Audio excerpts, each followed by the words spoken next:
নমস্কার, আমি পার্থসারথী মুখোপাধ্যায় আর আপনারা দেখছেন সঙ্গে পার্থসারথী। রাজ্যের মন্ত্রিসভা গঠন হয়ে গেছে, রাজ্য সরকার কাজ শুরু করেছে, নতুন নতুন সিদ্ধান্ত গৃহীত হচ্ছে একের পর এক, খুব দ্রুত কাজ হচ্ছে অনেক ক্ষেত্রে। কিন্তু ইতিমধ্যেই একটা প্রশ্ন সাধারণ মানুষের মনে বিভিন্ন সংবাদ মাধ্যমে ঘুরপাক খেয়ে যাচ্ছে ক্রমাগত, যে পশ্চিমবঙ্গের নতুন অর্থমন্ত্রী কে হবেন। খুব গুরুত্বপূর্ণ প্রশ্ন, সন্দেহ নেই। আমি বিস্তারিত সমস্ত কিছুই জানাবো। এই সম্ভাবনার মধ্যে কার নাম সব থেকে উজ্জ্বল এবং কে হতে পারেন। খুব বড় ভিডিও নয়, ছোট ভিডিও, আপনারা সঙ্গে থাকবেন। মূল ভিডিওতে যাব তার আগে অবশ্যই অল্প কয়েকটি কথা। ইতিমধ্যেই যারা আমার চ্যানেল সাবস্ক্রাইব করেছেন তাদের সবাইকে আন্তরিক কৃতজ্ঞতা এবং অভিনন্দন। যারা রাজনৈতিক খবর দেখতে শুনতে পছন্দ করেন তাদেরকে অবশ্যই বলবো যে আমার এই চ্যানেলটি সাবস্ক্রাইব করে রাখতে। এতে আপনি অবশ্যই আপনার পছন্দের রাজনৈতিক খবর এবং তার বিশ্লেষণ ইত্যাদি দেখতে পাবেন। চালু করে রাখবেন বেল আইকনটিও। চলে আসছি মূল ভিডিওতে। পশ্চিমবঙ্গের নতুন অর্থমন্ত্রী কে হতে চলেছেন? এ রাজ্যের মন্ত্রিসভা এখনও পর্যন্ত ছোট। যারা মন্ত্রী হয়েছেন তাদের প্রত্যেকের হাতেই একাধিক দপ্তর রয়েছে। নরেন্দ্র মোদী প্রধানমন্ত্রী হবার পর থেকে আমরা দেখেছি যে তিনি নিজে বা তার মন্ত্রী সভার যে সদস্যরা রয়েছেন তাদের প্রত্যেকের কাছেই শুধু একটি বা দুটি নয়, বরং একাধিক গুরুত্বপূর্ণ মন্ত্রক তাদের হাতে রয়েছে।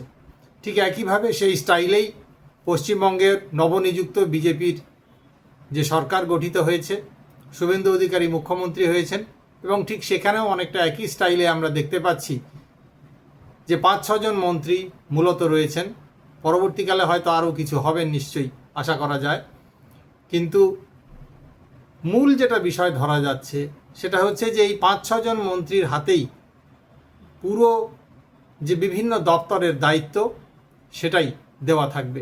কিন্তু এর মধ্যে অত্যন্ত গুরুত্বপূর্ণ বিষয় এবং গুরুত্বপূর্ণ প্রশ্ন খুব স্বাভাবিকভাবেই সেটা সাধারণ মানুষের মনে বারে বারে ঘুরপাক খাচ্ছে বাণিজ্য গোষ্ঠী, বিভিন্ন কর্পোরেট সংস্থা, সংবাদ মাধ্যম এবং কার্যত সর্বত্রই। সেটা হলো এই রাজ্যের অর্থমন্ত্রী কে হতে চলেছেন।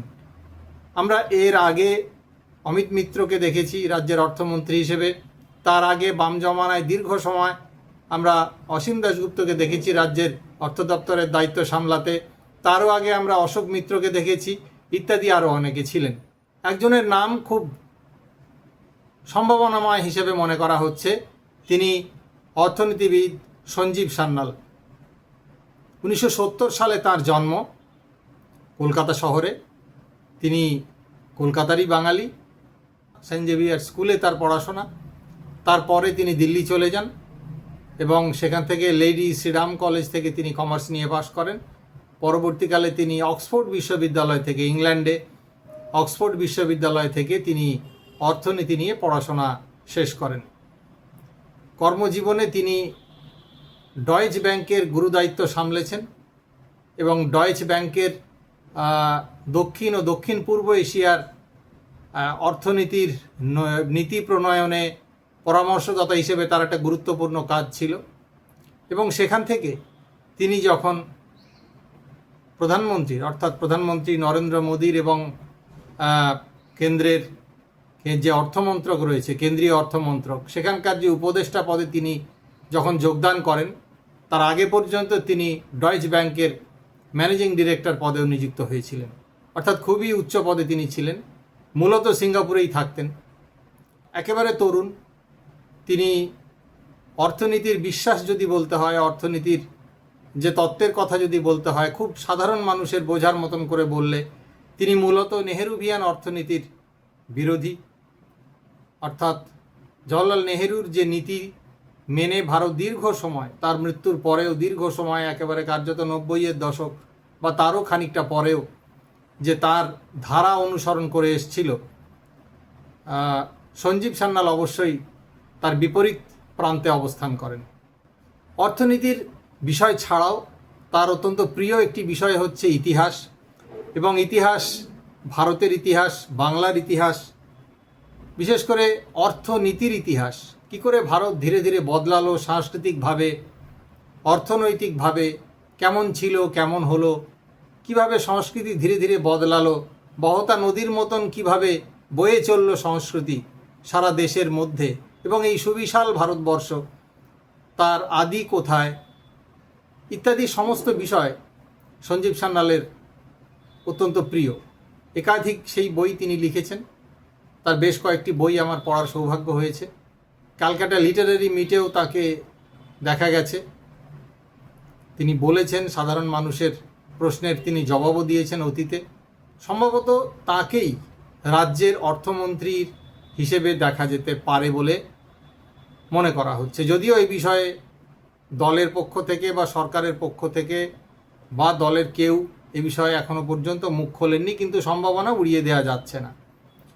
শুভেন্দু অধিকারী যে নন্দীগ্রাম আসনটি ছেড়ে দিলেন, সম্ভবত সেই আসনটিতে অথবা আরও অন্য কোনো আসনে রাজ্যে বিধানসভায় তাকে জিতিয়ে আনার একটা পরিকল্পনা চলছে।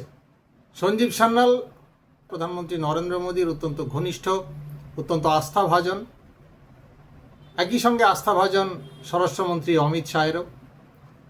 দেশের নানা উন্নয়নমূলক পরিকল্পনার চিন্তাভাবনা এবং মূল সূত্র সঞ্জীব সান্যালের পরিকল্পনায় ধীরে ধীরে বাস্তবায়িত হচ্ছে বলে মনে করা হয়।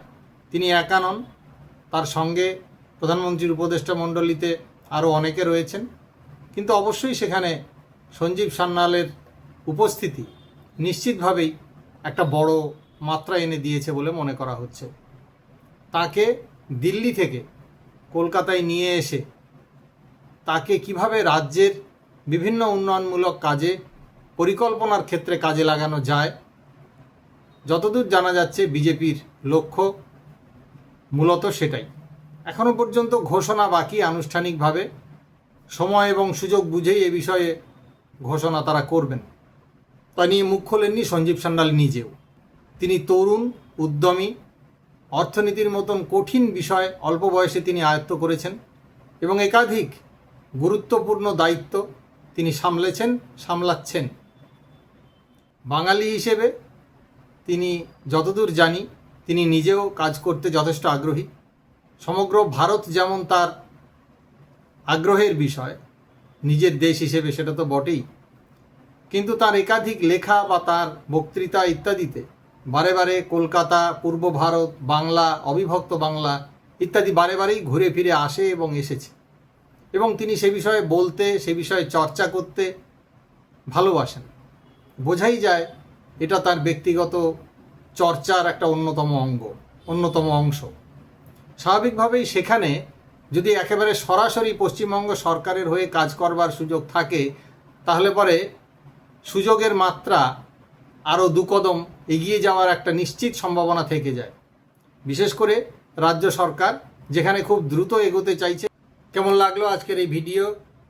যদি ভালো লাগে তাহলে অবশ্যই নিচের কমেন্ট বক্সে মন্তব্য করে জানাবেন। ভালো লাগলে লাইক, কমেন্ট এবং শেয়ার করে পৌঁছে দেবেন আরও বহু মানুষের কাছে। আজ তাহলে এই পর্যন্তই। নমস্কার, ধন্যবাদ, ভালো থাকবেন।